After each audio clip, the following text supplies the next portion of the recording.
Hello. Um, Making a second part-ish to my first video, kind of complaining about social media. Social media has set an unrealistic expectation for any type of craft like jewelry making.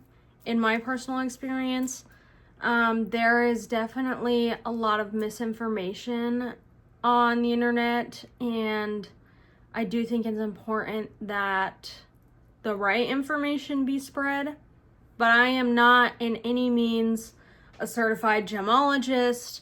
I did not go to school for gemology. I didn't go to school for jewelry. I did all this stuff at home and I just like rocks. So take my word with a grain of salt, but just keep that information in mind when you decide that you want to look stuff up online or use TikTok or Instagram as like a credible source of information. You should always fact check it. And when you are purchasing stuff online, if the price seems like it's too good to be true, it's probably because it is.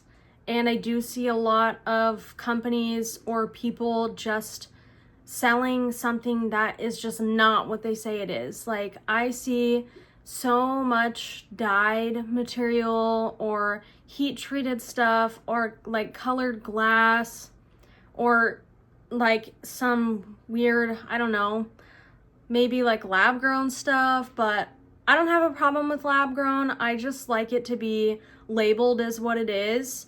So if you're labeling or purposely not labeling something as lab grown to go and feed and like use the customer's ignorance to your advantage, that is not fair. I feel like that happens so often online. I want to make this video to talk about maybe that just a little bit and give you some examples. Like, if you are seeing stuff online that's like this crazy hot pink sapphire or super vibrant pink tourmaline, it can be real, but most of the time it's not, because that stuff is like pretty rare to come across, and you should be looking at the reputation of where you're getting it from. So from my experience, a lot of the stuff on Etsy, a lot of it comes from out of country. There is a lot of stuff that comes out from India, and a lot of the gemstones that come out of India are treated in some way. So you need to make sure that the sellers accept returns. You should DM the sellers and ask them questions about what the material is. Ask them if it's real, if it's glass, if it's lab created, what type of lab treatment, how was it created? Because there's like different types of lab grown systems that you can grow those stones in, and they're all different. So you don't want to like go and buy something for an overpriced amount that's like not what you are that you're supposed to be getting, just because of the way that it's labeled. Like, it's mislabeled. You don't want to go and try and buy a lab created emerald and be sold like a piece of glass. And that happens all the time. So it also sets an unrealistic expectation when you do have sellers like jewelers making jewelry from like lab created or glass or like just dyed quartz or something as like a natural gemstone, but they will specifically not label things as 100% natural, untreated, undyed, no heat treatment, no nothing. People, it is so easy to say I work with, or this is a 100% natural gemstone, the coloring is natural, whatever. Sure, maybe there's a one-off chance that someone doesn't actually know what they have, okay? Using your customer's ignorance to your advantage is not okay. I see that all the time. So I think we collectively should maybe be a little bit more concerned about what we're buying when we're buying things online. And just because someone has a lot of followers on social media does not mean that they are reputable, because there are multiple people I have seen on social media that have like 300K plus, or even 20,000 followers, and you would think that they would be like a reputable seller because of how many followers they have. But that is not true, okay? They do not list things for what they are on their websites on purpose. And that drives me insane, because then people are mad at me because my work is too expensive when I'm selling you a real 100% natural gemstone, and they're selling you a lab grown or something else for way cheaper and making it seem real. That is why we have a problem, okay? So I'm going to give you some examples of what you can do, or if you're going to buy stones, and like what you should look for when you are buying stones. If you want to buy a stone for, like, let's say you have your own jewelry business and you're just starting and you don't want to get scammed or something, you can always ask. You can look stuff up online. I don't know how credible your sources might be, but you can also ask your friends. You can send me a message if you want, okay? Not a certified gemologist, but I do have a gemologist friend, okay? And he is very reputable. Just do your research, and if something online seems like it's too good to be true, it's probably because it is. So keep that in mind. Okay, now let's go look at some examples of like glass stuff and lab-made stuff. Okay, let's take a look first at maybe a lab-grown emerald, and this is on Etsy. So we're going to look at the first one. This one, I'm pretty sure is real, okay? The price looks good. You can see there's inclusions. There's those little black dot inclusions. I think that's carbon.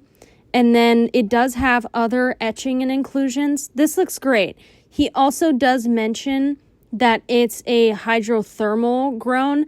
Hydrothermal is a type of lab grown that mimics natural geological processes. That one, I think this looks good. I would buy this. This is great. It looks like he accepts returns and he has a happy customer in the reviews. He does also mention the facility that it was grown in, so that's a good sign as well.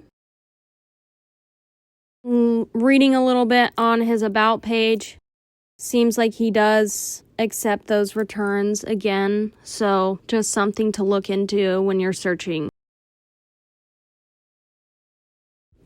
Okay, now let's look at the next option. This one, I literally have no idea what it is, but it's $30, which is very cheap for something that's supposed to be like a lab-grown emerald. On the listings, he does not necessarily like say too much about the actual item, where it's treated from.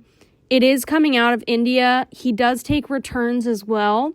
But since I was wondering what this material is, I decided let's send him a message and just see what he has to say about this. Also looks like it's 8 carats. 8 carats for an emerald like that size. I don't know, man. Seems too good to be true. He does say that it's not a hydrothermal, but they do offer that. But however, he doesn't really state that in the listing too. So I don't really know what the listing one is. He's kind of being a little bit vague, but he was nice. All right, let's take a look at a real 6 carat pink sapphire. And let's get a look at these pictures. Wow, look at that. Isn't that beautiful? Keep in mind, 6 carats. 76K, by the way. 76K, all right? That's how you know it's real. Now, look at this. What is this? A natural pink sapphire. You see that labeling right there? Natural pink sapphire, and look at those happy customers. 5 stars. They would buy it again, all right? Let's take a look at this listing. 25 carats, and they do not deal in synthetic light pink sapphire, which is treated with any treatment method. That is not acceptable by the fine jewelry industry. So, guys, keep in mind, he does not deal with synthetics, all right? This is like $40, 25 carats. Let's fucking go.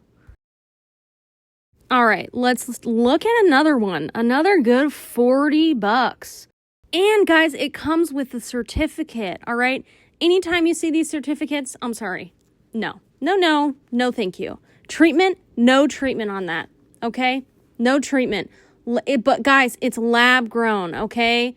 There's no inclusions in it at all. Okay, this one is much more promising. $75 for a half a carat. That seems relatively like it should be. And if you look at the picture, there is some inclusions in that as well. That little black dot. That's what we want to see. That's amazing. Now, I couldn't tell you if this is not heated or not, but I do think it has some good color and the price seems right for what we're looking at.